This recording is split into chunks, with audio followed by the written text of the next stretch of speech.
Our story tonight begins on a quiet December eve, in a tiny medieval village nestled in the folds of an English valley. The sun has just dipped below the horizon, painting the sky in streaks of pink and ash. It is Christmas Eve. Sometime in the 14th century, the cottages are made of wattle and daub, their thatched roofs laced with a delicate coat of frost. A slow, fragrant smoke curls from the chimneys, scented with peat and pine, and the air hums with a sacred kind of stillness. Inside one of these cottages, lit by beeswax tapers and the soft orange of the hearth, a family gathers. The mother stirs a pot of pottage over the fire, onions, garlic, herbs, and a pinch of precious dried fruit. It isn't grand, but on this night, it is warm and it is shared. The father carefully places a sprig of holly above the door, its red berries glowing like drops of blood in the candlelight. The children sit quietly, wide-eyed, watching the preparations. For weeks, they've been waiting, not for gifts or glitter, but for the deep magic of Christmastide to return. This is not the Christmas of shopping malls or glass baubles. This is the Christmas of bells, bread, and blessing. In the Middle Ages, Christmas was sacred and solemn. It began not with feasting, but with fasting. Throughout Advent, the 4 weeks leading up to Christmas, the people of the village had denied themselves meat, dairy, and indulgence. Their days were filled with quiet work, tending sheep, spinning wool, repairing roofs, and waiting for the light to return.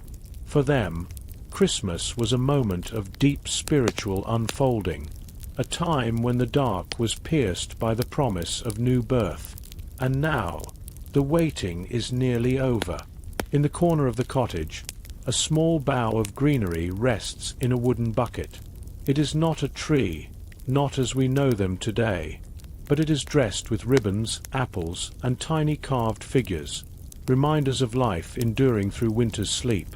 The villagers believe the greenery, be it holly, ivy, or yew, brings good luck and wardens off evil spirits through the coldest nights. And so they decorate with care, whispering old rhymes passed down from mothers and grandmothers before them. Outside, across the village green, the church bells begin to chime. 1, 2, 3. A slow, resounding echo that rolls over rooftops and into fields thick with frost. It is time. The people rise from their homes, cloaking themselves in furs, shawls, and woolen mitts. The snow beneath their feet crunches softly as they walk toward the church, some carrying candles in horn lanterns, others holding hands for warmth. There is no electricity, no spotlighted nativity, no car headlights in the night, just the glow of firelight spilling from stained glass windows, and the sacred hush of a Christmas vigil about to begin. Inside the stone church, breath clouds in the cold air. The altar is dressed in linen and holly, and the priest, robed in white, chants softly in Latin, his voice rising and falling like waves against a shore. The Mass begins, and the villagers, weary but reverent, bow their heads. This night, they believe, heaven and earth draw closer. This night, a child is born, not only in Bethlehem, but in the hearts of all who wait in the dark. After the service, the people return to their homes, but not to sleep. Not yet. This is when the feasting begins. Tables are laid with roasted goose, if the family can afford it, or more modestly, pies of minced dried fruit and suet, what we would now call mincemeat pies. Ale is poured. Cider is warmed with cinnamon and cloves. Wassail bowls are passed around, steaming drinks of spiced ale or wine offered with toasts and laughter. Children nibble on honey cakes and dried nuts, their cheeks rosy from the cold. Music begins to play, wooden flutes, lutes, and bells. Carols, not yet like those we know, but haunting melodies sung in Latin or in the local tongue, songs of angels, kings, and stars. And by the hearth, stories are told, of saints and shepherds, of winter spirits and wandering animals who kneel at midnight to honor the Christ child. It is said that on Christmas Eve, even the ox and the ass bow their heads. The fire crackles gently, and above the hearth, someone has hung a round loaf of bread, shaped like the sun, as a promise that longer days are coming. The youngest child nods off to sleep in her mother's lap, soothed by the warmth and the softness of the wool shawl wrapped around her shoulders. Christmas has come, not in gold or grandeur, but in the quiet joy of being together, in the scent of rosemary and smoke, in the old songs that fill the rafters of low-ceilinged homes, and in the soft hush that settles over sleeping fields beyond the village walls. And so, we rest here, for now, in this still moment between the feast and the frost, wrapped in candlelight, listening to the slow, sleepy rhythm of an old world's Christmas night. Our tale takes us now from the clatter of the kitchen to the sacred hosh of the village church, nestled among bare branch trees and swaying evergreens, their boughs weighted gently with frost. As the days drew shorter and the winter sun lingered only briefly on the horizon, the people of the Middle Ages turned their hearts inward, preparing for Christmas in quiet anticipation, with reverence and awe. This was not the Christmas of frantic noise and hurried gifts. No, this was a slow, spiritual descent into light from the darkness of the year. It began with Advent, 4 Sundays of gentle waiting. The villagers would mark the weeks not with garlands or jingles, but with silence, fasting, and candlelight. Each Sunday brought a flickering flame, a single taper set in a simple wreath of greenery, casting soft shadows against the stone walls of the chapel. In the stillness, voices would rise, Latin chants echoing beneath vaulted ceilings. Veni, veni, Emmanuel. Come, O come, Emmanuel. A longing, woven into music, a yearning for warmth, for light, for the Christ child soon to be born.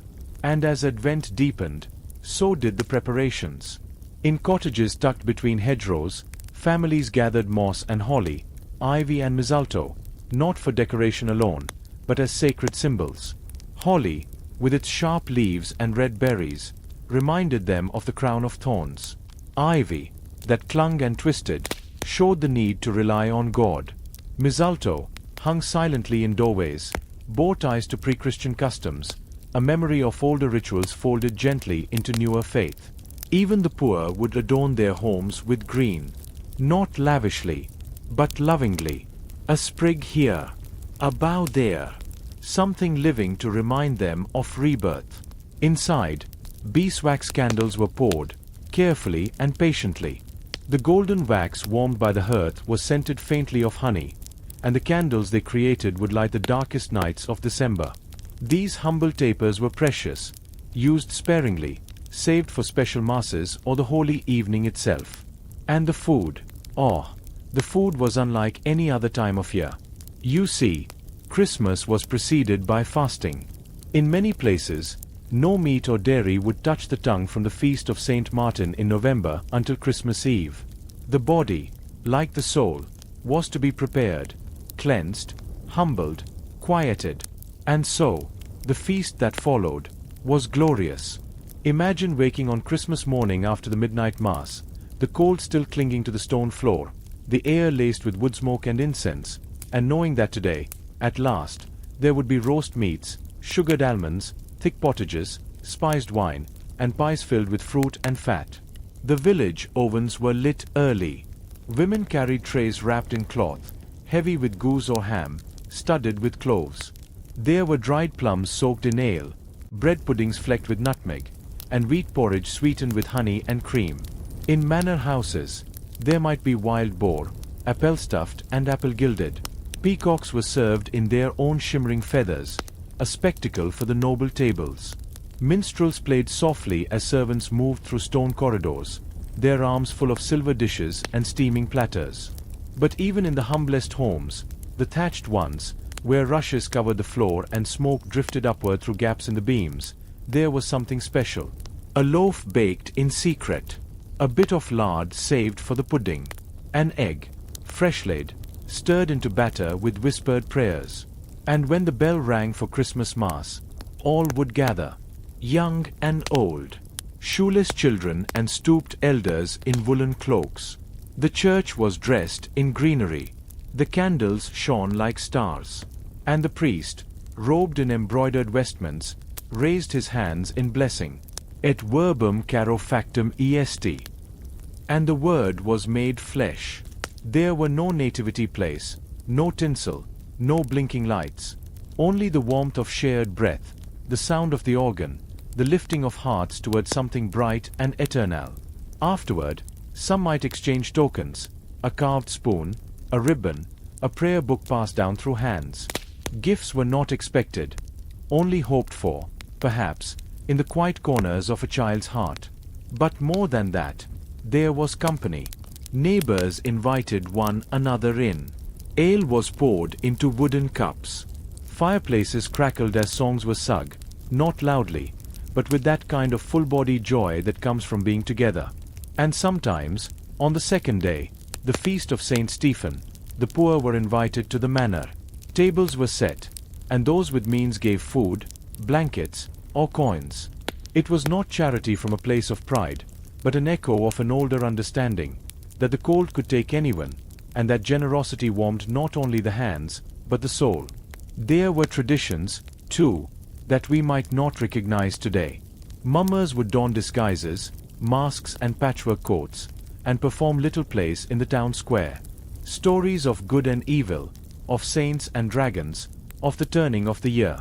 All in jest, but with a trace of something older, something that remembered the solstice, and the fire, and the wheel of time. Children, too, had their magic.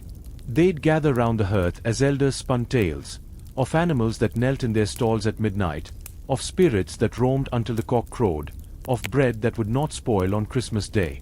The world, it seemed, was caught in a breathless hush, a sacred pause, a moment between darkness and light, when anything could be possible. And outside the cottage, snow might begin to fall, gently, thickly, muffling the world. It would cover rooftops and cart tracks. It would settle on thatched eaves and stone crosses, turning the village into a scene from a dream. And within, wrapped in wool, drowsy from feasting, warmed by the embers, the people would sleep. Together, quiet, at peace. This was Christmas in the Middle Ages. Not loud, not fast, but full of meaning. A festival of light in the heart of the cold. A slow unfolding of warmth. A story told not once, but every year, in silence, and song, and sacred fire. Now, close your eyes, if you haven't already. Let the hush of snowfall settle over you. Let the bells of midnight fade into your dreams. Let your heart rest, as theirs did, centuries ago. Are you still lying by the fire, the light dancing gently behind your closed eyes, the soft creak of timber overhead, and the delicate scent of beeswax and fir filling the air? The village around you slumbers beneath its winter veil, but in our dream tonight, we continue to drift deeper, deeper into the medieval world of Christmas long, long ago. Our story today continues in the kitchen yard of a manor house, early on Christmas morning. It was still dark when the cook awoke. Her joints stiff from the cold, she wrapped herself in a woolen cloak and slipped down the back stairwell, careful not to wake the steward or his wife. In the vast kitchens below, her helpers were already stirring. The scullery boy, the two spit-turners, and the baker's daughter, rosy-cheeked and brushing flour from her sleeves. The hearth was rekindled with glowing coals kept alive overnight beneath a thick blanket of ash. Soon, the scent of firewood, goose fat, and dried rosemary filled the air. Pots clanked softly, and the wooden ladles were lined up like soldiers awaiting orders. Today's feast would take hours to prepare. The centerpiece, a great roasted boar's head, apple clenched in its jaw, a traditional display of medieval grandeur, more for ceremony than meat. Around it, platters of stewed lentils, winter greens, and heavily spiced pies would form a mosaic of color and warmth against the grey of December. While the meats turned slowly over the fire, Women ground spices in stone mortars. Cinnamon, cloves, nutmeg, all rare and costly, imported across dangerous lands. These were not just flavors. They were symbols of celebration, of luxury saved for holy days. In a corner, the brewer's apprentice poured strong ale into casks marked for the Lord's table. Elsewhere, a servant prepared a punch from warmed wine, honey, and herbs, a medieval version of mulled wine, meant to drive out the chill and bring in good cheer. Outside, the church bells began to toll softly through the mist, calling the village to Mass. Children stirred beneath woolen blankets, rubbing sleep from their eyes, already dreaming of gifts, not toys, for this was not yet the age of wrapped treasures, but maybe a piece of sweetened bread, an apple, or a tiny coin wrapped in cloth. These were the treasures of medieval childhood. As families stepped into the snow, they carried lanterns and bundles of straw to lay beneath the animals in the stable after Massachusetts. It was said that animals knelt at midnight on Christmas Eve to honor Christ's birth, a tender belief passed from elder to child. And so, even the oxen and sheep received a bit of extra grain, a brushing of their coats, and murmured words from soft-hearted children who believed they might hear the animals speak, if only they listened closely enough. Inside the stone church, candles flickered like stars.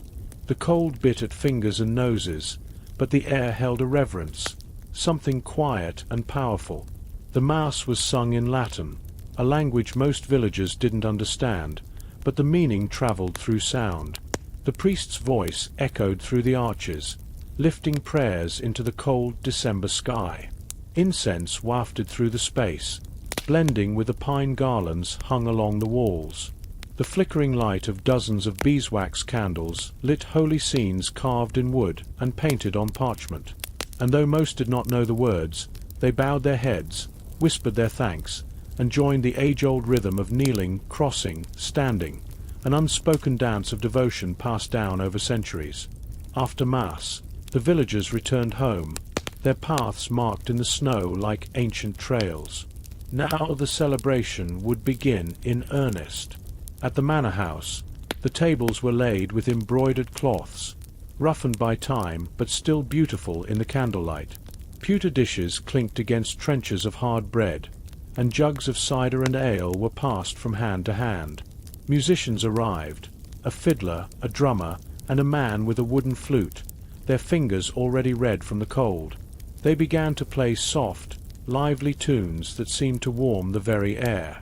The Lord, wearing a thick fur-trimmed cloak, lifted his goblet and proclaimed a blessing, thanking God for the harvest, the household, and the hope of another year. Then the servants entered, bearing food on heavy platters, goose dripping with savory juices, pies filled with dried fruit and marrow, and loaves of bread still steaming from the oven. Everyone ate heartily. It was not every day one could taste such richness. For most peasants, meat was rare, and spices even rarer. Christmas was the one time of year when hunger gave way to comfort, and silence gave way to song. In the village below, the celebrations were simpler but no less joyful. Neighbors gathered in each other's homes, bringing what little they had: a boiled turnip, a slice of bacon, a jar of pickled beets. They sang carols together, their voices soft and uneven, but sincere. Many of these songs had been passed down from grandmother to mother to child, and though no one had written them down, they lived on, through memory, melody, and heart. Children played games with knucklebones and carved wooden toys. Some went house to house, singing wassels, cheerful songs in exchange for food or drink, a precursor to modern-day caroling. If a home was generous, they might receive a hot drink or a bite of pie. If not, the song might include a playful jab. Laughter floated over snowy roofs. The stars glittered above. And for this one sacred day, the burdens of feudal life, the taxes, the toil, the long cold winters, seemed to fade like mist. What remained was warmth, togetherness, faith, and hope. Later, as night fell once more, the villagers returned to their hearths, and the manor's candles were snuffed one by one. In barns and cottages, In kitchens and chambers, the people of the Middle Ages closed their eyes and dreamed, not of gifts or grandeur, but of peace, health, and the quiet promise that spring would return again. And so, beneath the ancient stars, Christmas passed, softly, gently, and was held in memory like a lullaby. Now, let us softly drift into the warm glow of the fourth evening. The world outside is crisp and hushed, frost threading silver across window panes and smoke curling gently from every chimney in the village. Inside the hall, the fire crackles low and steady, and a feeling of sacred anticipation spreads like honey across the wooden beams and mossy stone floor. Our story tonight finds us at the cusp of the 12 days of Christmas, a deeply spiritual and celebratory period stretching from the Nativity on December 25th to the Feast of the Epiphany on January 6th. In the medieval world, this was not a single day of festivity, but a season, a sacred tide, soaked in meaning, symbolism, and ritual. It begins, gently, with the Mass of Christ. On Christmas Eve, villagers walked by candlelight to the parish church, muffled in wool cloaks and sheepskin boots, breath curling in the winter air. The church bell tolled solemnly, echoing through the valley as snow settled like feathers along the eaves and hedgerows. Inside, candlelight danced on ancient stone walls. Greenery of holly, ivy, and boxwood adorned the altar. The scent of beeswax, pine needles, and incense filled the air, rich and soothing. The congregation, some weary from toil, others filled with childlike wonder, gathered as one to listen to sacred chants, Latin prayers, and the gentle echo of choristers welcoming the Christ child into the world. After Mass, the hush of the sacred evening would be broken by the joyful sound of carols, not only within the church but out along the lanes. Carolers were not always solemn in tone. Many medieval songs were bright, rustic, and filled with cheer. With fiddles and flutes, singers would go door to door, offering melody in exchange for bread, cheese, or a ladle of warm ale. The morning that followed, Christmas Day, was less about giving presents and more about giving presents. There were no piles of wrapped gifts. Instead, people gave what they could. A favor, a coin, a bundle of herbs, or something homemade, a woolen glove, a basket of honeycomb, a small carved toy. It was the act, not the object, that mattered. The lord of the manor might open his great hall to villagers, laying out a feast as a form of Christian charity. Roasted meats, spiced pottages, mince pies sweetened with figs and dates, loaves of bread, cheese wheels, and nut-studded pastries filled the long wooden tables. Cooks worked for days to prepare this bounty, much of it preserved with salt, smoke, or spice. No dish was wasted. Every morsel was precious. For many, Christmas was the only time of year they might taste almond milk, sugar, or imported oranges, rare luxuries that shimmered like miracles on the tongue. Children played with dice and bones carved into animals or saints. Adults joined in boisterous games, or challenged each other in storytelling, riddles, or songs. There was laughter, yes, but also a reverent quiet, a feeling that time itself had paused to let the soul breathe. And then began the true unfolding, the gradual, echoing rhythm of the 12 days. Each day carried its own sacred and cultural weight. The second day, for St. Stephen, honored acts of charity. The poor were given food, shoes, and coins. Even birds and animals were left crumbs and seed on doorsteps and windowsills. On the third day, St. John's feast was marked by blessings of wine and quiet reflection. People drank gently spiced red wine, sanctified by the parish priest, as they whispered toasts by candlelight. The fourth and fifth days brought laughter once more. Servants and masters reversed roles in a light-hearted custom that let the lowest become lords, and lords become jesters. It was a time to poke fun at hierarchy, to let loose in good-natured misrule. By the sixth and seventh days, the feasting intensified. Wassailing took place, a blend of prayer, song, and drink offered to orchards and trees, to bless them for good harvests to come. Children danced with ribbons around barren branches, and elders poured warm ale at the roots as if feeding the sleeping earth. Each night, candles were lit in windows and stories shared by the fire. Some tales were of saints and angels, others of forest spirits, fairies, and ancient miracles that no one dared call false. These 12 days were a liminal space, neither part of the old year nor fully of the new. They were holy days, but also deeply human, a rare time when the harsh grip of survival loosened, and warmth, food, song, and fellowship returned to the heart. In the quiet of the 10th night, one might hear distant bells carried by the wind. On the 11th, snow might fall so softly it sounded like silence given form. And by the 12th night, the Feast of Epiphany, every soul turned their eyes to the stars, remembering the wise men who came from afar, guided only by light, bearing gifts of gold, frankincense, and myrrh. So let us pause here in this soft candlelit moment, warmed by centuries of voices that once sang these nights into being. Voices of shepherds and smiths, maids and monks, all looking to the same cold sky with hope flickering like firelight in their chests. We will continue our story soon, deeper into the heart of medieval Christmas and the customs that shaped its magic. Until then, let the embers glow, the snow fall gently beyond the pane, and the hush of ancient days wrap around you like a woolen cloak. Our story now carries us into the long medieval Christmas night, when feasting gives way to singing, and flickering torches light the paths of mystery. In the small stone chapel of the village, a gentle hush had fallen. The thick walls muffled the wind outside, while within, the scent of beeswax and evergreens filled the air. Midnight mass was nearing. Children, bundled in wool cloaks and fur-edged hoods, clutched the hands of elders. In some parts of Europe, these children carried candles, their tiny flames flickering as they marched in processions, soft halos of light weaving through the darkness like a living garland.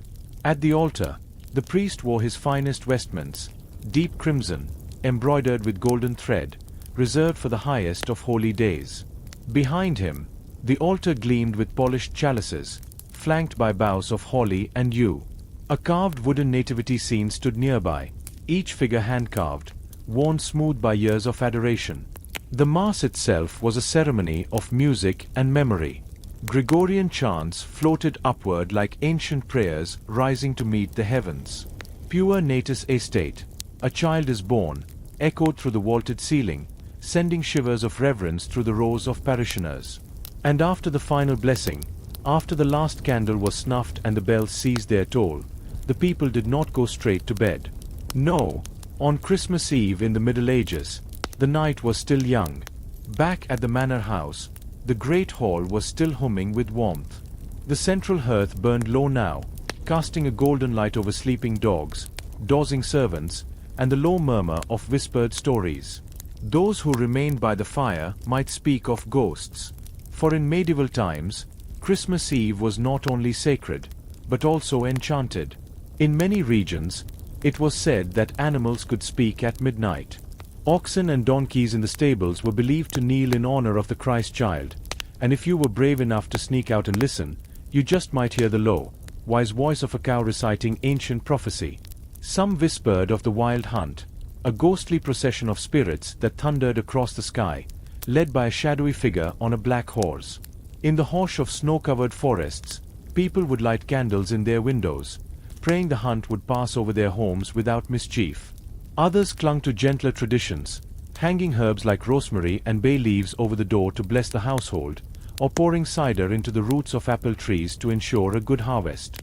Some placed bits of bread on the windowsill to feed wandering souls or saints. Such was the world of a medieval Christmas Eve, part holy vigil, part superstition, and part joy.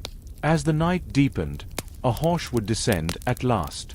Servants, weary but content, would retreat to their quarters, sometimes allowed special treats, like warm ale or a heel of honey cake tucked into a napkin.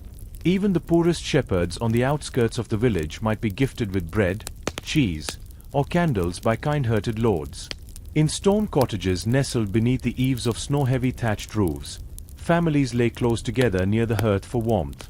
Babies swaddled in linen, mothers humming soft lullabies, grandfathers murmuring prayers by firelight. And high above, In the manor's private solar, the lord and lady might share a final goblet of spiced wine, tucked under woolen coverlets, speaking softly of spring to come, of Christ's birth, and of hopes for the new year. Come morning, the world would stir again. In some regions, Christmas Day would begin with a ceremonial lighting of the Yule log. Though the log had been burning since the evening prior, it was custom to ensure its continued warmth. A piece of last year's log, preserved with care, was used to ignite the new one. This act was believed to bring protection and prosperity. Children would wake to small gifts, perhaps a carved toy, a handful of nuts, or a warm scarf knit by an elder. These were simple pleasures, rich in meaning, not measured by gold or grandeur, but by love and labor. And the bells would ring.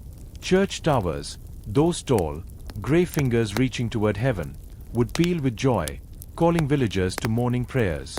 The sound rolled over hills and through forests, echoing from cottage to cottage like a hymn stitched into the very air. This was the heart of the medieval Christmas. Not just a day, but a weaving together of ritual, family, sacredness, and song, a rhythm older than memory, deeper than words. And yet, it was not over after just one day. In the Middle Ages, Christmas was not a single event, it was a season. 12 full days of celebration, from the birth of Christ to the arrival of the wise men on Epiphany. Feasts would continue. The ale would flow. In some towns, there would be a feast of fools, where roles were reversed, and the lowliest servant might be crowned Lord of Misrule for a day. Children would go door to door, singing songs for alms. Plays were performed in open courtyards, mystery plays depicting stories from the Bible, watched by young and old alike wrapped in cloaks and furs, steam rising from their breath into the wintry sky. But for tonight, we rest in the hush of Christmas night. Outside the frosted windows, snowflakes drift gently past. The moon is high, the stars ancient. The earth sleeps in peace, and so do we. The story of Christmas in the Middle Ages is not just history. It is a lullaby, a warm memory nestled beneath the woolen blankets of time. Let your thoughts drift now to firelight and pine, to soft wool against your cheek, to the gentle rise and fall of breath in a quiet room.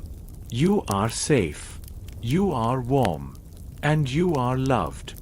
The scent of baked apples and rosewater drifts through the manor halls.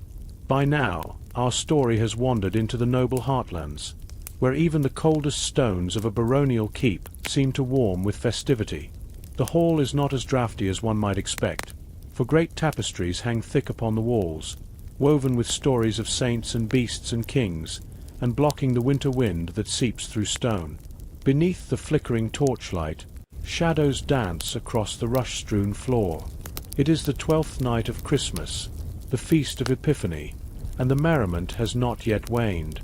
The tables, long, oaken, heavy with history, groan again beneath roasted capons, spiced wine, and crusty trenchers soaked with goose fat.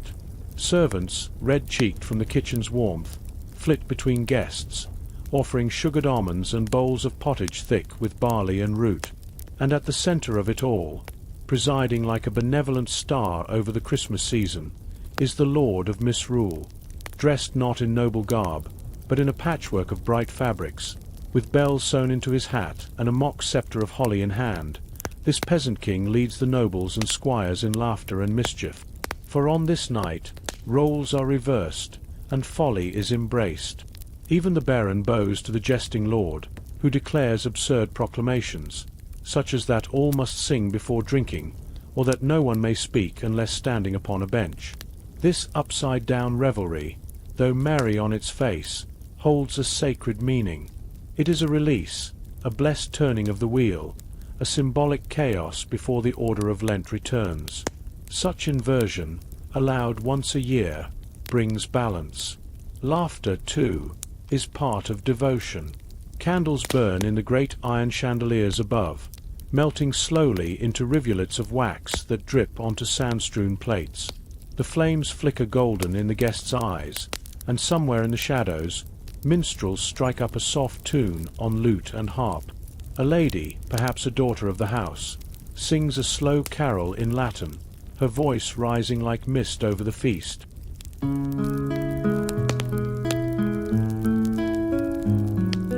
Dulce Jubilo, nun singet und seid froh, unser Herzenswonne leiht in Präsipio.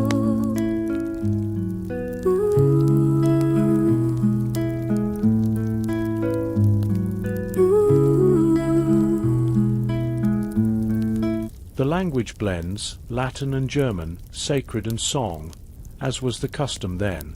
Listeners close their eyes, many warmed by wine and full bellies, and let the music carry them into reverie.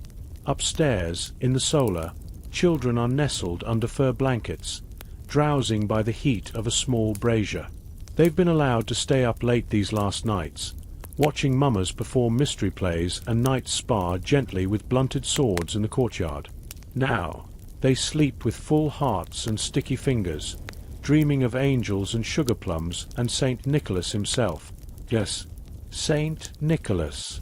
In some villages, especially in the colder corners of Germany and Flanders, he has already come. Not yet the jolly red figure we know today, but a solemn bishop in long robes. He came with a staff, a bag of small gifts, nuts, sweets, sometimes coins wrapped in linen, and often a warning, for Nicholas was also a watcher of behavior. Good children were praised. Naughty ones were given a dark turnip as a sign to do better. His arrival was rarely on Christmas Day. In truth, he often visited on December 6th, St. Nicholas Day, marking the start of the festive season rather than its center. But even when he did not come in person, his legend lingered like warm cinnamon in the minds of children. And outside the manor walls, the celebration takes on humbler forms. In a peasant's cottage, low and round like a baked loaf, a family gathers around a crackling hearth. The wind presses at the shuttered windows, but the fire glows bright. Their Christmas meal is modest, perhaps oatcakes, cheese saved from the summer dairy, dried apples, and a rare treat, honey stirred into porridge. There may be no fine linens or gilded cups, but there is warmth and laughter, and the comfort of being together. On a low stool, the eldest daughter recites a tale from memory, one passed down by her grandmother, of how Mary and Joseph were turned away from every inn, how the ox and ass warmed the newborn Christ with their breath, how a star led kings from the east, and how all the animals could speak at midnight on Christmas Eve. It is not read from a book, for few peasants could read, but spoken stories were the soul of their celebrations. One boy, perhaps 5 or 6, stares wide-eyed at the hearth. His mother smiles, knowing he is listening for the voice of the family goat, just in case the old story is true. Outside, snow has begun to fall again.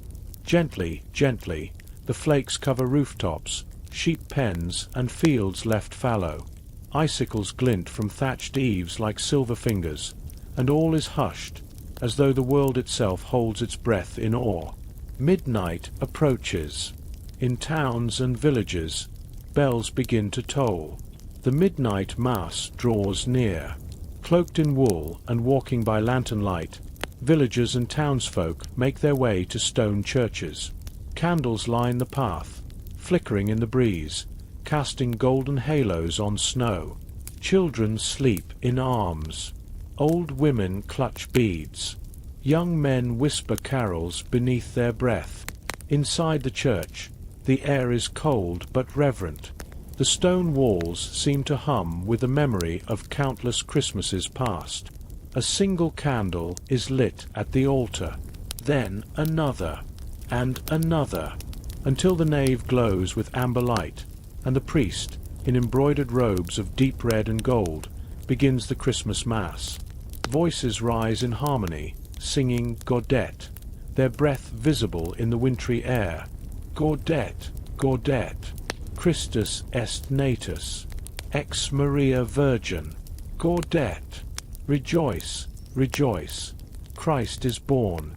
And there, whether in manor or meadow, peasant's hearth or cathedral, the spirit of the medieval Christmas finds its highest moment. A shared hope, a reverent joy, the knowledge, perhaps, that winter will not last forever. When the Mass is done, some return home, others linger, singing or walking through the quiet streets. All are held in the same hush, the same starlit wonder. And so, the medieval Christmas passes its peak, like a flame that burns warm and steady through the longest nights. But our story is not over yet, for there are still herbs to burn, fortunes to be told, and wassail bowls to be passed from hand to hand. The sun dipped lower, and the flickering candles within the great hall began to dance more wildly, casting long shadows that trembled on the stone walls. The village outside had hushed further. Smoke rose gently from thatched chimneys, as if the homes themselves were sighing, grateful for the warmth inside. It was the heart of winter now. Cold air pressed at the windows, but within, the world was aglow with merriment. Let us return to the castle's hearth, where the soft scrape of a lute's string marked the beginning of another carol. The players were warming their fingers beside the fire, rubbing their palms, then lifting their instruments with reverence. These melodies, passed down through generations, held within them not only music, but memory. The medieval Christmas season wasn't confined to a single day. It stretched gloriously from Advent to the Feast of Epiphany. That meant 12 long days of festivity, reflection, and warmth. Each evening offered something a little different. Tonight, the air was tinged with the scent of cinnamon, and spiced wine simmered gently in a cauldron by the flames. The lady of the manor, wrapped in fur-lined sleeves, moved gracefully among her guests. She had overseen the kitchen all afternoon, ensuring there was more than just bread and broth. The cooks had prepared suckling pig, roast goose with apples, and even preserved fruits arranged in sugared shapes. Her eyes sparkled as she handed a platter to a younger girl and whispered that these were rare treats, meant for only the holiest season of all. Across the hall, the children were gathering around the Yule log. Not just a decorative fire, the Yule log was symbolic. It had been chosen days before, carefully dried and prepared. Once lit, it was to burn for 12 full nights. Its embers were believed to carry blessings into the year ahead, and even its ashes were sometimes saved, believed to guard the household from misfortune and storms. A young boy was tasked with keeping the flame fed tonight. He sat close, his cheeks rosy from the heat, holding a small bundle of dried herbs. He scattered them onto the fire, and the room filled with the sweet scent of lavender, sage, and bay. The flame leapt, golden and bold, casting orange halos over every surface. As night deepened, guests took turns telling tales of Christmas miracles. One grey-bearded monk recited the story of a saint who walked barefoot through snow to bring bread to the hungry. Another spoke of a donkey that bowed at midnight in reverence to the holy night. Each voice was quiet, rhythmic, soothing. There were no interruptions, only the soft crackle of logs and the occasional clink of a wine cup being raised in silent cheer. In a far corner of the hall, a tiny stage had been set for the nativity play. It was a tradition in many villages, where children dressed as shepherds, angels, and magi to reenact the sacred birth. Tonight, the play was to begin at midnight, and the little ones were already practicing their lines under their breath, cradling wooden sheep and cardboard crowns. One small girl, dressed as Mary, sat beside her mother, clutching a bundled doll wrapped in linen. She rocked it back and forth, humming a lullaby no one had taught her, but that every child seemed to know. Outside, snow had begun to fall. Thick, slow flakes drifted past the narrow glass panes and settled quietly on the windowsills. The dogs curled near the doors, their noses twitching as if they too sensed the holiness of the hour.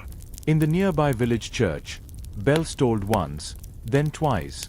The sound echoed through the hills like a gentle summons. Families pulled on cloaks and boots, lifting lanterns to light their path to the midnight mass. The path was narrow and lined with torches. Along the way, you might hear quiet carols, soft harmonies humming beneath woolen scarves. And then the church appeared, its stone arches rimmed with snow, candles glinting in the windows like stars. Inside, garlands of evergreen dressed the columns, and beeswax candles lit the altar in a soft golden glow. The scent of frankincense hung in the stillness, and parishioners filed quietly to the pews, each holding a small offering, bread, cheese, woolen cloth, to be left at the altar for the poor. The priest entered in heavy robes, trimmed in gold, and as the mass began, the choir sang a haunting Latin hymn that echoed into the rafters and over the bowed heads of the congregation. It was not a loud service, nor dramatic. It was soft, reverent, like snow falling on a sleeping world. Outside the church, a small nativity scene had been carved from wood, 2 life-sized figures under a thatched roof. Villagers stopped on their way out to press their palms to the wooden feet of the Holy Child, or to whisper a prayer into the carved animal's ears. The snow glowed under the light of lanterns and the moon. Back in the great hall, the fire still burned. The Yule log cracked and hissed, its warmth a beacon in the darkness. Those too old to make the walk to church now dozed in their chairs, woolen blankets drawn over their knees, dreams already arriving like gentle guests. In a chamber above, the lord of the house stood at a window, his breath fogging the glass. He looked out at the falling snow, the stillness, the flickering lights across the valley. It had been a good night. His home was full. His table had groaned under the weight of joy. And tomorrow, they would feast again, this time with the village poor, whom he would welcome into his hall like kin. Christmas in the Middle Ages was not just a single celebration. It was a rhythm, a series of sacred pauses, festive meals, hushed prayers, and quiet moments beneath the stars. It was the slow weaving of time with memory, music, and shared bread. And tonight, all was still. The fire popped once more, and a warm, deep peace settled over the land. Softly now, as the evening wears on and the candlelight flickers low, we find ourselves in a sleepy medieval hamlet, deep in the heart of winter. The hearth has been fed with one last Yule log, its gentle glow casting golden shadows across wooden beams and straw-covered floors. Outside, the wind whispers lullabies through the hedgerows, but from a distance, a new sound begins to rise. It begins faintly, like a dream, or perhaps a memory. A distant melody floats through the air, the echo of feet crunching over frost, a lantern's bobbing light, the soft jingle of a small bell on a woolen sash. And then, the sound becomes clearer. Voices, sweet, layered harmonies, male and female, old and young, rising together in medieval carols. Songs sung not from a page, but handed down mouth to ear, generation to generation. In dulci jubilo, personent hodie, simple, heart-touched melodies that fill the night with sacred warmth. Our story tonight sets sail here, at the threshold of a cottage where carolers once gathered, carrying joy and blessing from door to door. Caroling in the Middle Ages was not quite what we know today.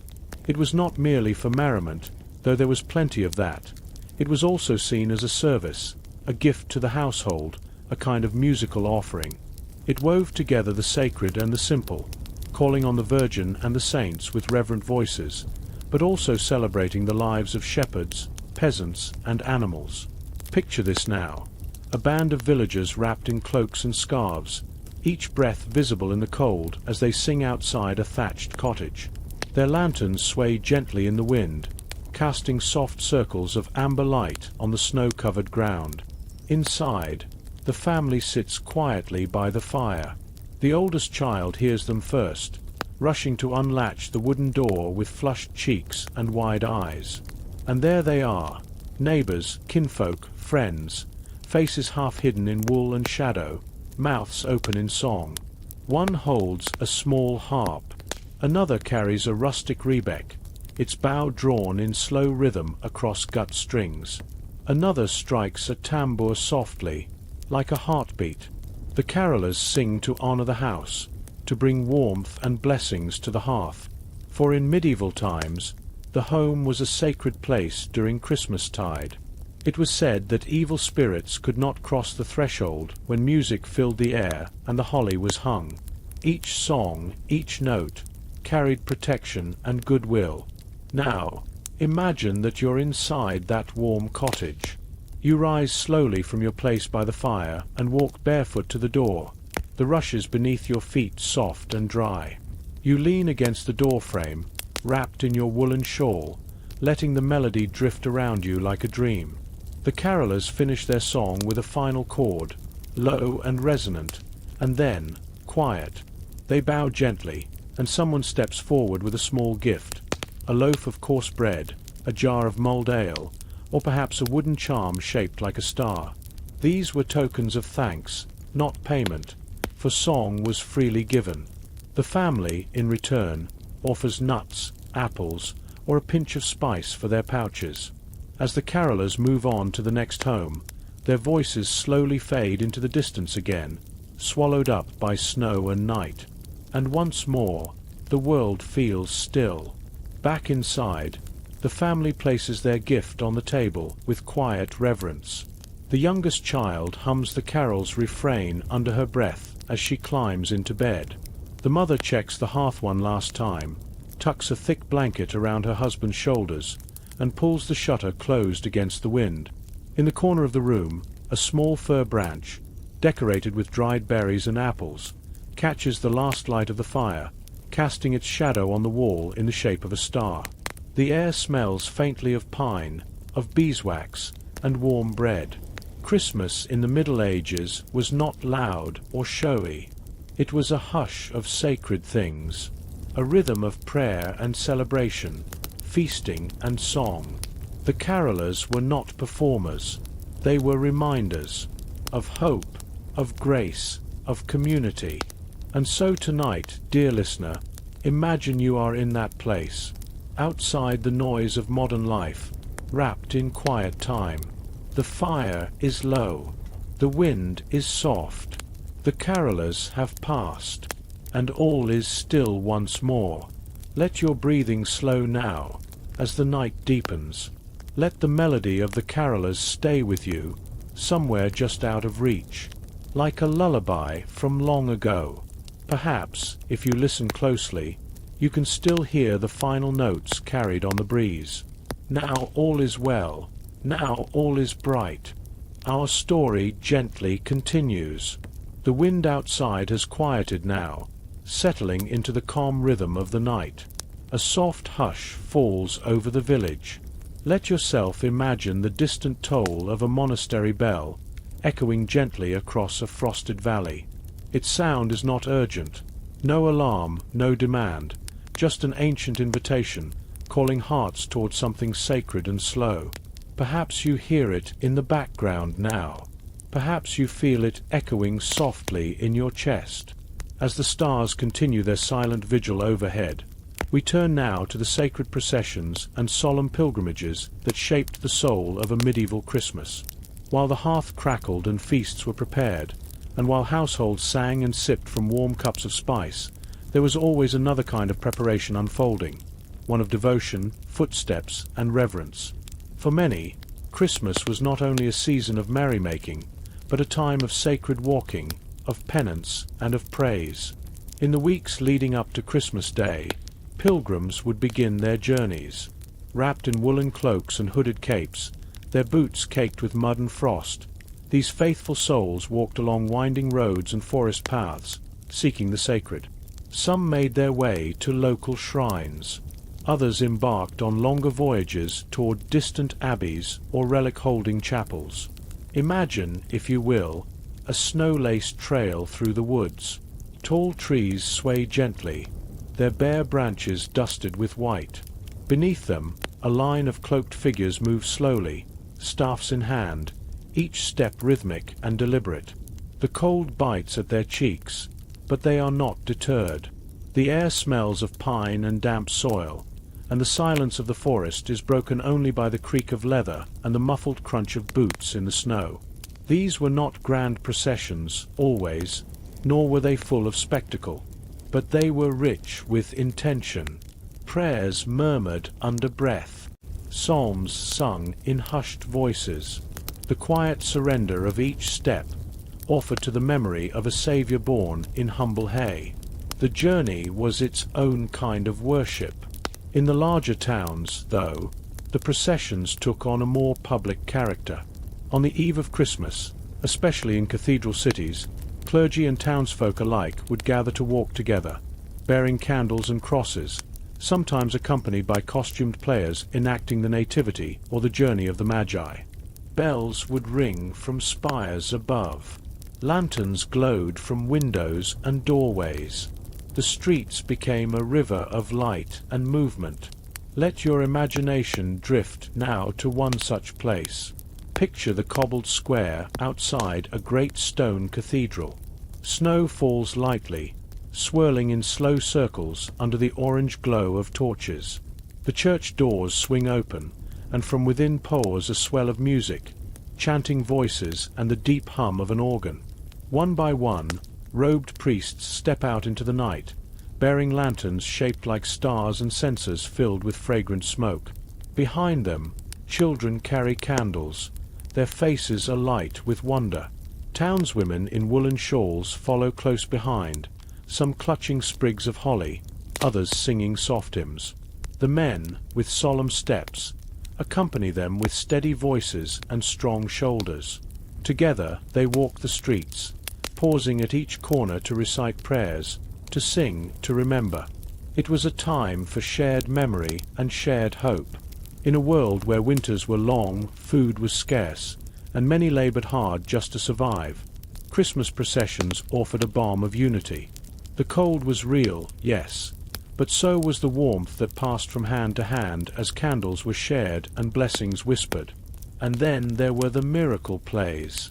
Performed by guilds and travelling troops, these plays were staged outdoors, even in winter, and often began or ended with processional movement through the town. Imagine a stage of wooden planks erected in a snowy courtyard, a velvet curtain rustling in the breeze, a boy dressed as an angel, his wings stitched from old linen and wire, announcing glad tidings with a clear voice that carries over the rooftops. The audience stood huddled in cloaks and fur, some holding infants in arms, some stamping their feet for warmth. Yet all were attentive, for this was the holy story, played out before their eyes, not in Latin but in the language of the people. The shepherds, the star, the manger. It was not far away, not something for monks alone. It was theirs. Some processions even involved the carrying of a symbolic manger, a small wooden cradle filled with straw, placed at the foot of the church altar when the walk ended. Others brought forth gifts, loaves of sweet bread, hand-woven cloth, or candles left burning long after the crowd had departed, flickering through the silent hours like a prayer whispered to the stars. These rituals, slow and sacred, helped the people enter Christmas not only with their bodies, but with their hearts. It wasn't merely a date or a festival. It was a pilgrimage of the soul, lit by firelight and guided by faith. And perhaps, in your mind now, you too walk among them. Feel the snowflake land upon your cheek. Hear the slow rhythm of boots upon stone. Smell the soft trace of incense in the wind. And above all, feel the peace that lingers in such a moment, where the world pauses, if only for a night, to remember something deeper than hunger, colder than snow, and yet somehow brighter than all the lanterns in the village square.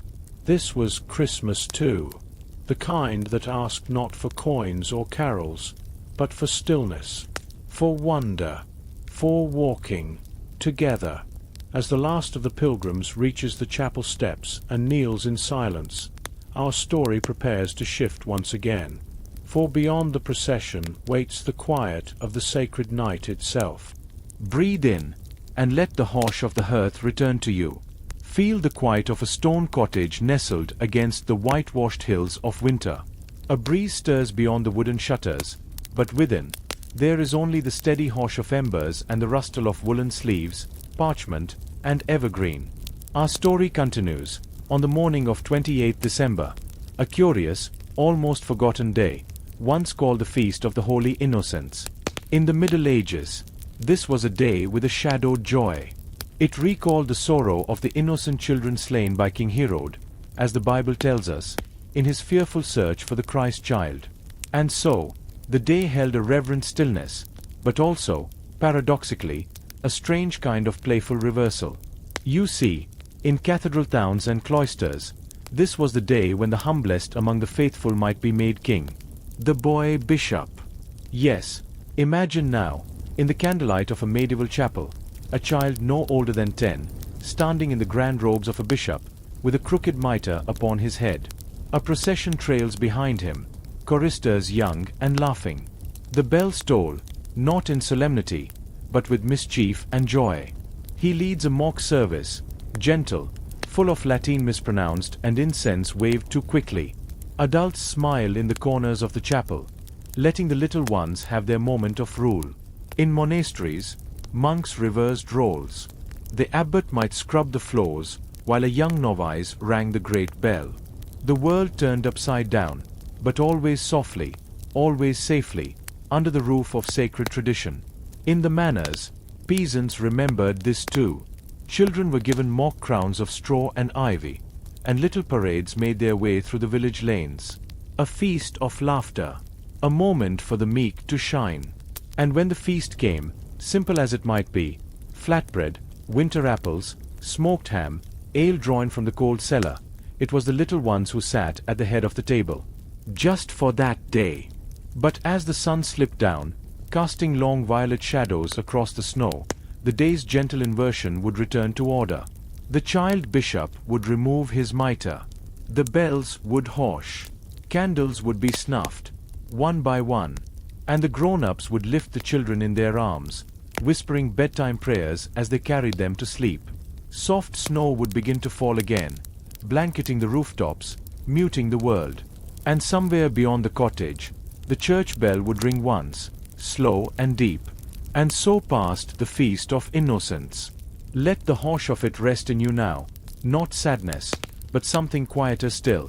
The memory of a time when roles reversed not in rebellion, but in joy. A time when even the smallest voice could echo in the nave like the voice of a bishop. And as you breathe in, feel the warmth of that chapel. The ancient stone walls. The scent of frankincense and pine boughs. The high arched ceiling fading into candlelit dusk. Tonight, the innocents are remembered not in sorrow, but in sleep.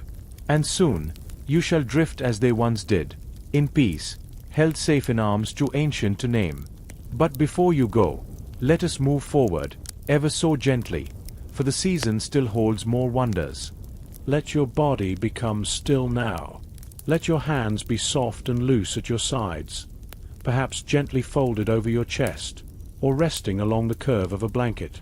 With each slow breath, let yourself sink even deeper, into the hush of a medieval winter, into the ancient joy of Christmas long ago.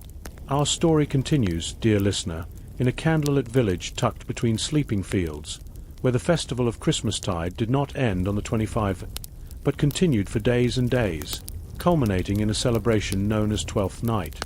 Snowflake. The villagers counted the days carefully, beginning with the birth of Christ on Christmas Day, and ending with the arrival of the Magi on Epiphany. These 12 nights were believed to be magical, suspended outside ordinary time. It was said that animals could speak at midnight, that bread baked on Christmas Eve would never go stale, that the veil between worlds grew thin, and blessings or mischief could easily slip through. On the eve of the 12th day, something special stirred in every village and manor across the land. This was a night of inversion, of mirth and mockery, when lords and peasants, masters and servants, reversed roles in laughter and play. It was time for the crowning of the Lord of Misrule. Snowflake. In the grand manners of noble families, this mock king was chosen from among the servants, perhaps a kitchen boy, or a young scullion, or even the stable hand with the loudest laugh. In smaller homes, the villagers drew lots or baked a bean into a special cake, known as the 12th cake. Whoever found the bean would be king for the night. The Lord of Misrule was dressed in outlandish clothes, bells on his wrists, a paper crown, and robes borrowed from the master's closet. He paraded through the halls with noisy followers, banging pots and singing comic songs. He gave ridiculous commands, like everyone must cluck like hens before eating, or dancing must begin backwards and end on one leg. The cold stone manor echoed with music and giggles. Even the oldest maids and sternest butlers gave in to the spell of the night. Wine flowed freely. Candles flickered in every room. There were no rules, just joy, mischief, and release. It was not just foolishness, though. Beneath the laughter lay something deep, a way to release pressure from strict social hierarchies, to let the poor feel power, if only for a night, to balance the year's suffering with midwinter's healing mirth. Snowflake. Outside the manor, the peasants celebrated just as warmly. The evening began with a feast, of course. What remained from Christmas Day was brought back out. Bits of roasted goose or venison, apples, bread, pies filled with spiced meats, and jugs of warm ale or mulled cider. Families gathered around long wooden tables. Lanterns flickered, casting golden halos on faces young and old. The chill of January pressed at the walls, but inside it was laughter and song. In the center of the village green, a great fire was kindled, the 12th night bonfire. It had been prepared slowly, over the past 11 days. Bundles of kindling tied with ribbons, logs etched with protective symbols, branches of holly and ivy, left to dry by the hearth. All were brought together now, under the watchful moon. As the fire grew, flames crackling and licking toward the night sky, villagers stood close, arm in arm, whispering blessings for the new year. Some cast twigs into the blaze, each twig representing a trouble they wished to burn away. Others stepped forward with handmade charms, braided straw, dried herbs, bits of cloth, and threw them into the fire, asking for luck in the months ahead. Children danced near the outer circle, their cheeks rosy with heat and joy. A fiddler played a brisk tune, joined by a drum and the stomping of feet. The Lord of Misrule, crowned now with ivy and oak, led a wild procession around the fire, waving a torch high in the air, laughing into the stars. This was a night of forgetting sorrows, of letting go, of returning to joy, even in winter's grasp. Snowflake. Inside the cottages, once the fire died down and frost crept back into the edges of the thatch, families closed their shutters and returned to their beds. But the flame of 12th night lingered inside them. Some believed dreams on this night foretold the year ahead. Others placed sprigs of yew beneath their pillows for protection. Children slept with bits of the burned holly beside their cradles. It was said no evil spirit could cross such ash. The Lord of Misrule, his crown now crooked and soot on his cheeks, finally laid down his torch. His reign was over, but he would return next year, with a fresh paper crown and another round of wild orders. Snowflake. In this medieval world, celebration was not a luxury. It was a kind of survival. In the coldest months, laughter was medicine. Mirth was magic. Even misrule had meaning. And so, with the ringing of bells and the warmth of firelight still glowing in memory, the long nights of Christmastide began to wane. But for those who lived them, they left behind a sense of wonder, and a promise that light would return. Take one more deep breath with me. Can you feel the warmth of that bonfire still glowing on your skin? Can you hear the laughter fading into the frosty night? Good. Let yourself drift now, like the last smoke rising into a winter sky. The last of the frost still clung to the thatched rooftops as the hush of evening began to fall. Villagers, warm from their meals and wrapped in woolen cloaks and furs, emerged from cottages one by one, carrying bundles of candles nestled in evergreen boughs. This was the moment so many waited for during Christmastide, the candlelit procession known simply as the Light of the Lord. Now, dear listener, close your eyes once more, and picture yourself holding a beeswax candle in your mittened hands. The warmth of the tiny flame glows against the curve of your cheek. Snow crunches gently beneath your boots, but even that sound seems muffled beneath the hush of the moment. Around you, dozens of villagers move as one, a soft river of flickering light flowing between the snowy hedgerows and across the fields. Children, wide-eyed and yawning from the long day, are lifted onto their fathers' shoulders to see above the crowd. The very youngest hold tiny lanterns, wooden-framed and paper-walled, that cast dancing shapes on the ground as they move. Dogs trot dutifully alongside their owners. The air is thick with the scent of wood smoke, pine sap, and the faint sweetness of candle wax. As the procession reaches the village green, a choir of voices lifts into the still night. Their chant is slow and steady, the kind that echoes through the bones, soft enough to lull even the most restless minds. The carol is in Latin, a tradition held since the monastery first built the village chapel over a century ago, and while most villagers do not know the words by heart, they hum the melody with closed eyes and bowed heads. Up ahead stands the Yule tree, taller than 2 men, draped in garlands of holly and apples, dried orange slices, and strips of wool dyed red and gold. Beside it is the priest, cloaked in a heavy white cope embroidered with silver thread. He raises a hand to bless the candles and the coming year, his voice steady and calm, each word floating into the frost-laced sky. The villagers circle the tree, placing their candles carefully around the base. One by one, flames are lowered into the snow, their light flickering like stars in a nest of white. Children make wishes silently, their breath curling like smoke into the night. A bell is rung, once, twice, thrice. With that, the sacred stillness is broken, and the next phase of the evening begins. From the alehouse comes the aroma of roasted chestnuts and mulled wine. The village women had spent the entire afternoon preparing trays of gingerbread, honey oat cakes, and warm pies filled with spiced apple and preserved cherries. Each treat was served with care on wooden platters passed from one pair of hands to another. Back inside their homes, the hearths are stoked again, flames rising to meet iron cauldrons. Spiced cider bubbles gently. Even those with the humblest fare find a way to sweeten the night. A shared apple, a pinch of cinnamon, or a hard-earned wedge of cheese wrapped in linen.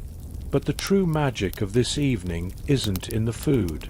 It lies in the stories.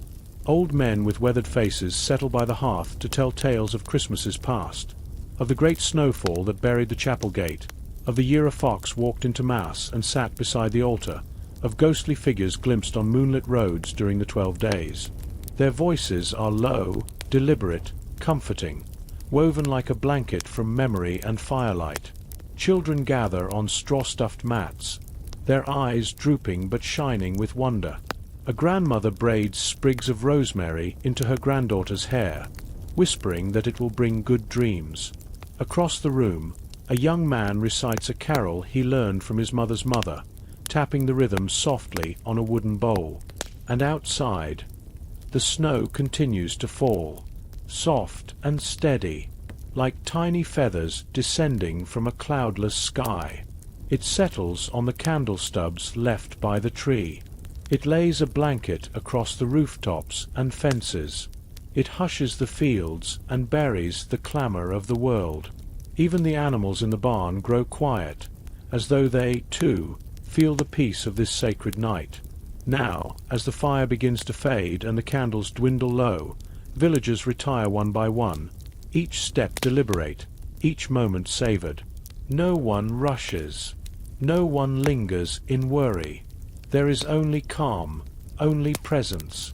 The night has done what it was meant to do: draw hearts closer, slow the world, and remind each soul of the warmth that lingers in even the coldest of seasons. So you, dear one, as you lie tucked in your own bed, imagine that final hush, the candle flickering its last breath, the snow outside softening every sound, the lull of a choir's distant hum still echoing in your chest. You are safe. You are held. And the medieval Christmas night has wrapped its arms gently around you. Let yourself rest now. Feel the warmth of the night wrapping around you, soft as wool, quiet as snowfall. Imagine your breath rising in little clouds as you step outside the cottage, the door creaking softly behind you. It is the stillness of Christmas Eve in the late Middle Ages, and the world is holding its breath beneath a sky full of stars. Our story tonight continues in the final hours before Christmas morning. Outside, the village lies hushed. Snow gently falls in soft flakes that swirl in the candlelight, spilling through cottage windows. The path from the chapel is dusted in white, footprints quickly softened by the sky's endless offerings.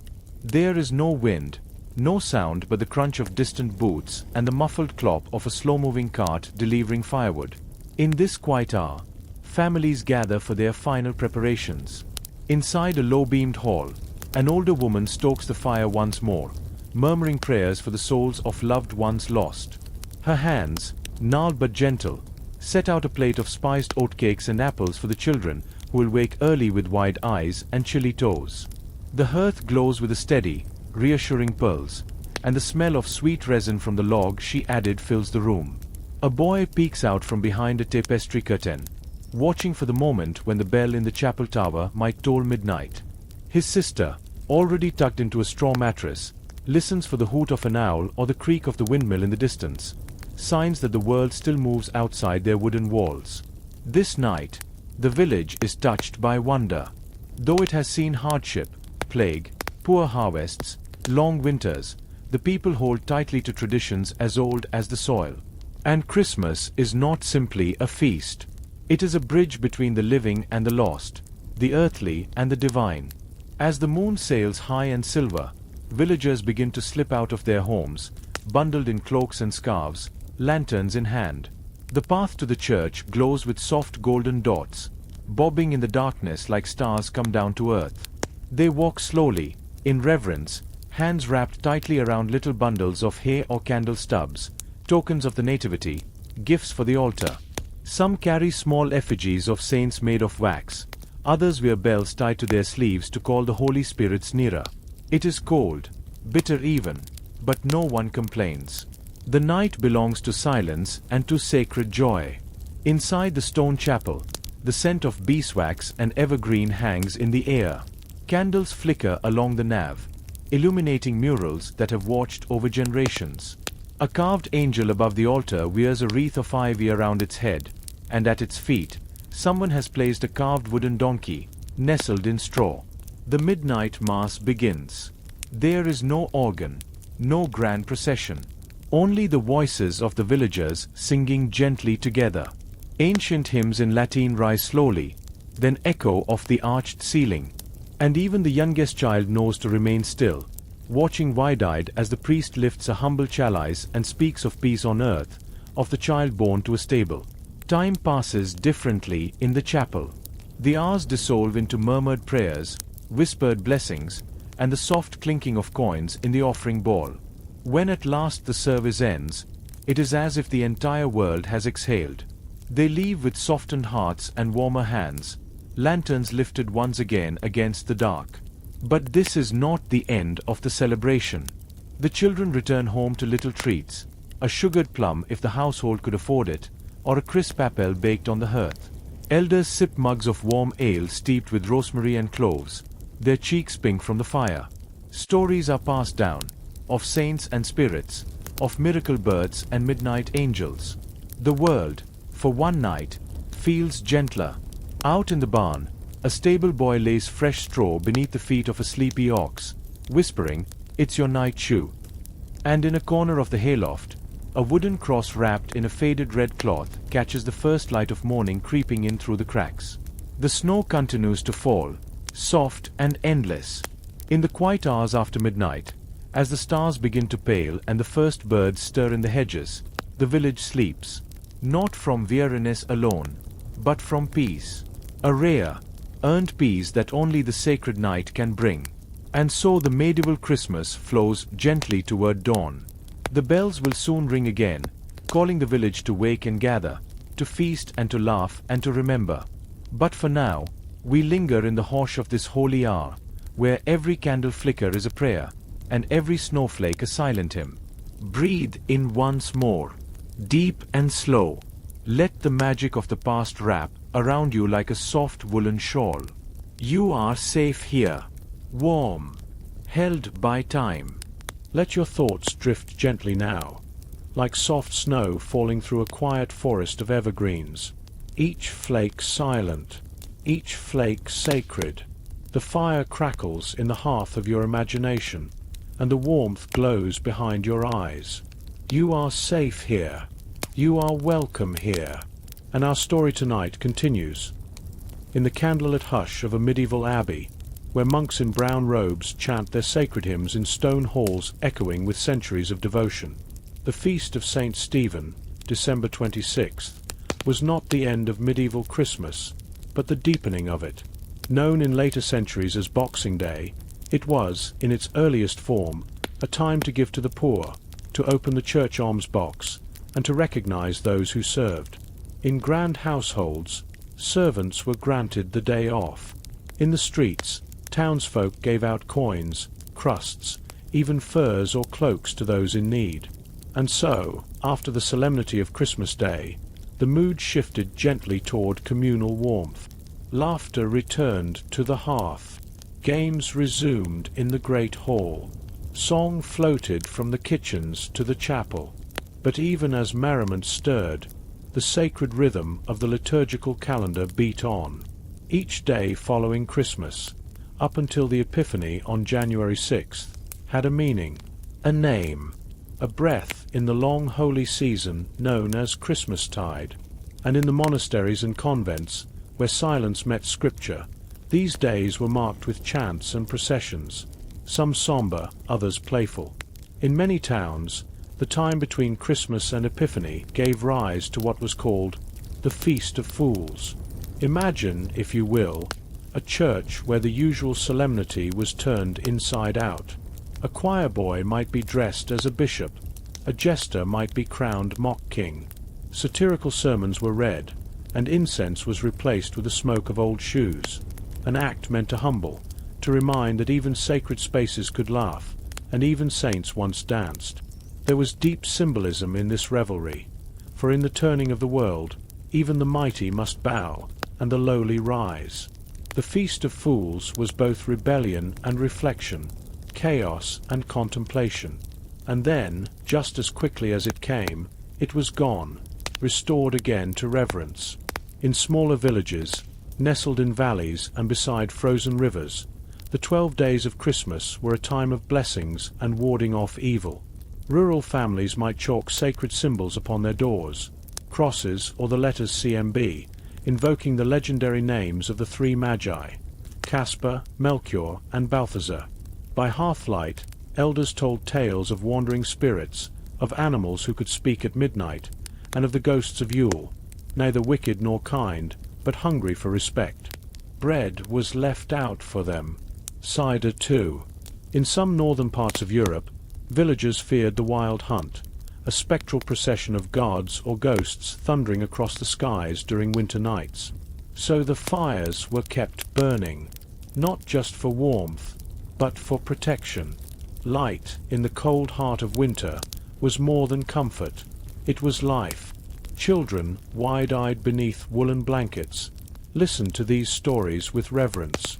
They clutched charms, recited prayers, and watched their shadows flicker against the cottage walls. On the 12th night, Epiphany Eve, preparations would begin for yet another feast. This was the night before the Magi were said to arrive.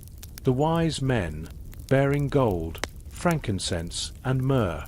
Some households baked a special 12th cake, into which a dried bean or pea was hidden. Whoever found it was declared king or queen for the evening, a mock royal to preside over the revels. And in the great houses and courts of nobility, the 12 days culminated in music, pageantry, and plays. Mummers performed comic dramas. Jugglers and tumblers tumbled. Masquerades blurred the lines between servant and lord, man and beast, saint and sinner. Even kings stepped back. Even queens gave way to laughter. But beneath all the feasting, the dancing, the storytelling and firelight, there remained the deep pulse of faith. For medieval Christmas was not simply celebration. It was incarnation. It was mystery. It was, in the eyes of the people, a divine miracle made manifest in a manger. Church bells told the hour of Epiphany, the revealing of the Christ child to the world. Priests in embroidered vestments raised incense and blessed the people. Candlelight glittered on golden chalices. Hymns soared through frosted arches. In some regions, chalk was blessed and distributed to families, who marked their doors with the Epiphany blessing. 20 plus C plus M plus B plus year. A prayer for protection. A promise that this house, this hearth, would welcome the sacred in every guest. Outside, in the quiet hush of January snow, peasants prepared to return to their daily labor. The days were short, the nights still long, but something had changed. There was hope now. There was light.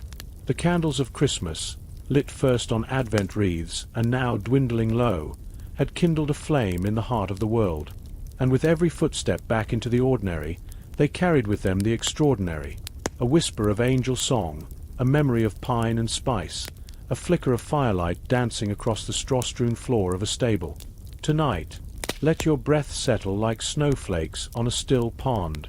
Let your heart carry the stories of Christmas past, of abbey bells, wassail cups, and soft woolen mittens drying by the fire. Hear the laughter of the feast, the solemn tones of midnight mass, the murmur of a mother in Bethlehem rocking her child. For in every age, no matter how long ago, the spirit of Christmas glows on, in song, in ritual, in the hush of a sleeping village beneath a sky full of stars. Let your thoughts rest gently now. The 12th night approaches. The candle burns low. You are warm. You are safe. And the story continues. So, we return to the little village, the sky now awash in deep velvet blue, where candlelight flickers behind every pane of leaded glass, and chimneys puff like sleepy sighs into the cold December air. A stillness has fallen over the land, soft, heavy, peaceful. Inside one modest cottage, our story slows. A mother tends the hearth where the last of the Christmas feast simmers in a clay pot, perhaps a bit of spiced parsnip, some saved root vegetables, even a precious shred of salted meat kept back for the holy day. The fire glows low now, casting long amber shadows on the packed earth floor, where fresh rushes have been laid for comfort and fragrance. You can nearly smell the crushed mint, the lavender, and perhaps a touch of hay beneath your bare feet. The children, faces scrubbed and bellies warm, sit quietly around the fire, their fingers curled around wooden cups of warm ale, watered down and sweetened with honey for their young tongues. The youngest clutches a carved toy made by his father, a little horse, its tail painted red with berry juice, its body smooth from loving hands. He whispers stories to it, child dreams of riding through snow-laced forests. Above them, dried apples and pears dangle from a rafter, strung like garlands with sprigs of holly and pine. The green is symbolic, everlasting life, defiance against the deathly slumber of winter. And the red berries, the blood of Christ, some might say. But for now, they are simply beauty in a humble place. By the hearth, the grandmother rocks gently in her wooden chair, her knitting needles still and forgotten in her lap. She begins a tale, not from scripture this time, but one of wonder and old village lore. Perhaps it is about the green man who roams the forest, or the Yule hare who blesses crops with a quiet hop through the fields. Her voice is soft and deep as a lullaby, the kind of tone that sends even grown folk into dreams. Outside, a neighbor walks past, a lantern bobbing in their mittened hand. They are heading home from a long evening of drink and carol, and the sound of boots crunching on snow fades like the closing notes of a hymn. Above the rooftops, stars glitter like shards of frozen glass, cold but gentle, watching from the heavens. The moon is low, but proud, reflecting across a sheet of ice that covers the stream nearby. A fox darts across it, silent, swift, and disappears into a thicket of you. Back inside, the father kneels and adds another log to the fire. It crackles softly, a gentle conversation between wood and flame.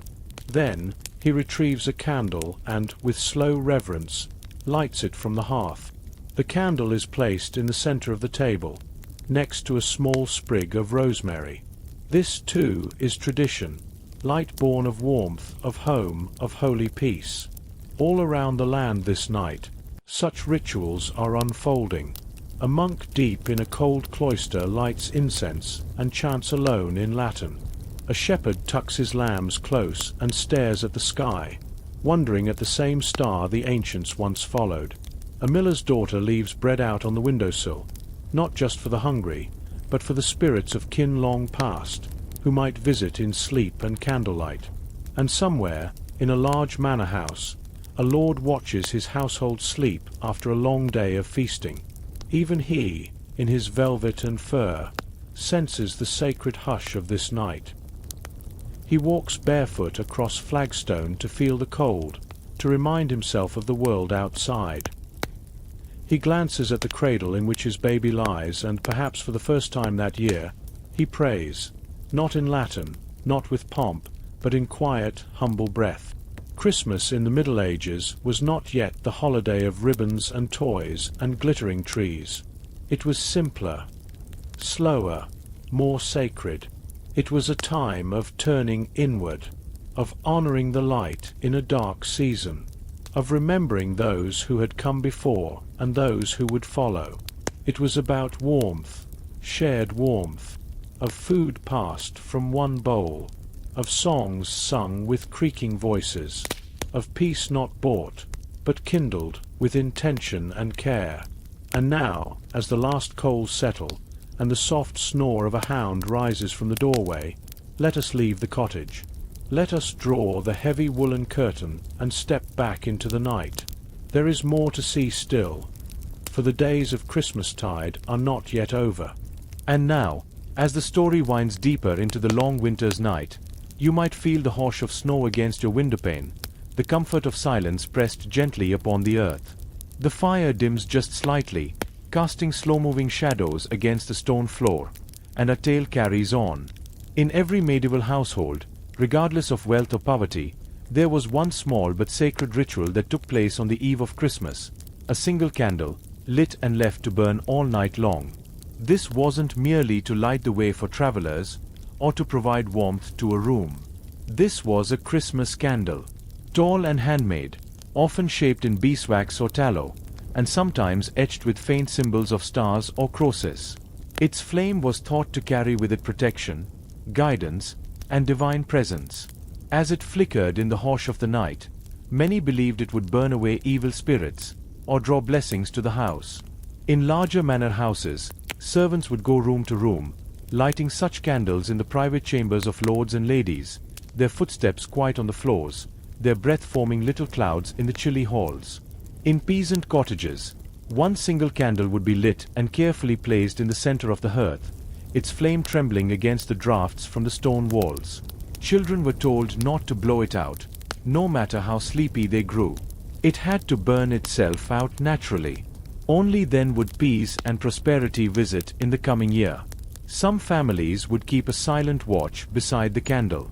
Mothers might sit with their daughters, slowly braiding ribbons into hair, humming softly as the wax dripped. Fathers might sharpen tools or mend boots nearby, their work gentle and methodical under the low light. The stillness was comforting, and each moment passed like a prayer. In some parts of England and Germany, the tradition went further. Families believed that at the stroke of midnight, on the holy night of Christ's birth, animals in the stables could speak, not in words we know, but in whispers carried by the divine. It was said that the oxen knelt in their stalls in memory of the Nativity, and anyone lucky enough to witness such a moment might be blessed for the rest of their days. So after the candle was lit, and prayers were said, and the children tucked beneath woolen blankets and hay-stuffed mattresses, a member of the family might slip outside to stand quietly by the barn door, listening. Just listening. There, in the hush of snow and stars, the creak of old beams, the slow snort of a donkey, the shifting of hooves, These sounds filled the silence in a way no human voice could. The candle in the home still burned, a dot of light from afar. In wealthier manners, the Christmas vigil took place in the chapel. The flickering candle was carried by a priest or choir boy, its flame moving like a star as it led worshippers into midnight mass. Some noble families would leave gold coins beside the candle, to be gathered at dawn and distributed to the poor. It was a symbol of light giving way to charity. But no matter the class, no matter the country, the act of watching by candlelight, of sitting with reverence and stillness through the coldest night of winter, that united all who believed. It was a moment to reflect on the year that had passed, its sorrows and blessings, its births, its deaths, and to begin anew with gentleness and hope. And as that candle finally sputtered low, its flame bending into a slow dance before vanishing into darkness, the watcher would rise, stretch quietly, and walk into Christmas morning with a soul a little lighter than before. Our next chapter will take you to the frosted fields and muddy lanes of the village, where carolers brave the chill and music drifts like snowflakes on the wind. The hush of the final night of Christmastide wrapped the village like a velvet shawl. Frost clung gently to the bare branches outside, and the last golden apples had long since been plucked from the boughs of the hall's centerpiece. Only a handful of flickering beeswax candles remained, their light casting soft, dancing shadows across the stone walls. The Yule log had burned low, its final embers pulsing gently in the hearth. Tonight marked the close of the 12 days of Christmas, a time of wonder, feasting, prayer, and joyful mischief. And now, as the stars glimmered quietly in the night sky, families gathered one last time, not for celebration, but for stillness. Let us return now to our cottage. The fire is small, but warm. Outside the window, the breath of winter fogs the glass. The elder of the house, a grandmother wrapped in wool and linen, leans forward to light the final taper.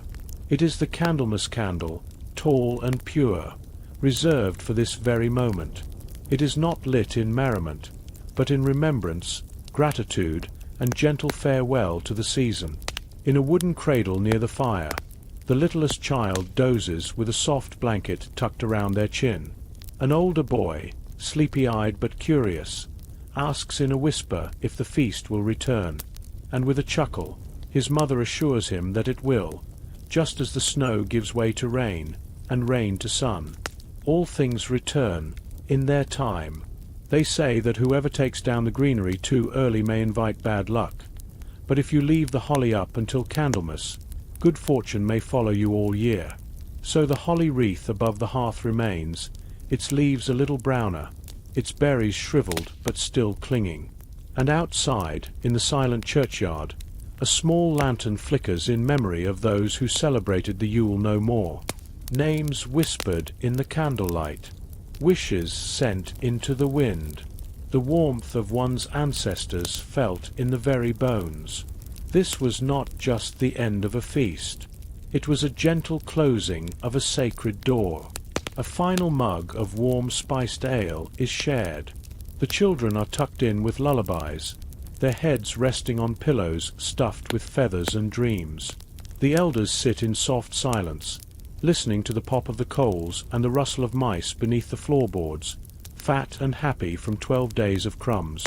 Above, the stars shimmer with a sleepy patience, watching from beyond the snow-laced rooftops.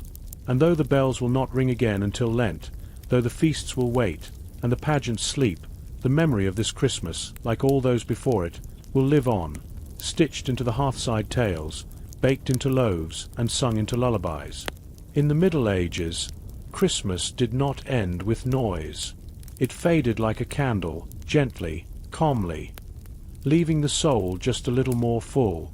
And as we drift now towards sleep, may your dreams be dusted with snowflakes, your breath warm against the pillow, and your heart content like the weary reveller who knows that peace, at last, has come. Sleep well now, dear listener, and if your heart has been warmed by this journey through medieval Christmas, we kindly ask you to like this video if it brought you comfort, to subscribe to our channel if you wish to join us again by the fire, and to share your favorite Christmas memory in the comments below. We love reading them, and you are part of our story too. Until next time, may your nights be silent, may your hearth be warm, and may your soul always find peace, even in the darkest winter. Good night. Crescent Moon Candle.